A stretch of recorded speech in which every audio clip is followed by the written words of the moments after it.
ते भोळे नाही. तुका म्हणे भोळा जिंकून जाणे करिता. बाईला माहिती असतं नवरा कसा असतो. तुला जर म्हटलं बाई तुमचा नवरा फार चांगला होता, फार चांगला, सगळे सगळे लोक तुमच्या नवऱ्याचं नाव घेतात, ते म्हणजे आहे ना, फक्त मलाच माहिती.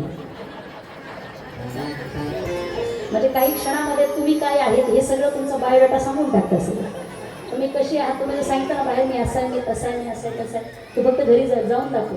आणि 1 सेकंदामध्ये फक्त म्हण पाणी आण बरं, ते तिकडनं बाहेर जरी आले ना याचा आवाज खाली येतो. मग हा म्हणत असतो, पिल्लू डिअर तेच का पाणी आणतेस, म्हणजे चहा ठेव, स्वयंपाक कर, माणसं आली, जेवण तयार कर, हे सुद्धा तुमचे म्हणण्याचे डेअरिंग आहे का? त्यांच्या मनात आलं तर बनवते, त्यांच्या मनात आलं स्वयंपाक करते, त्यांच्या मनात आलं पाहुण्यांना पाहुणचार करते, आणि त्यातल्या त्यात तुमचे पाहुणे जर असले ना तर पिठलंच. त्यांचे जर आले ना हा पदार्थच मोजायचे किती असतात ताटामध्ये.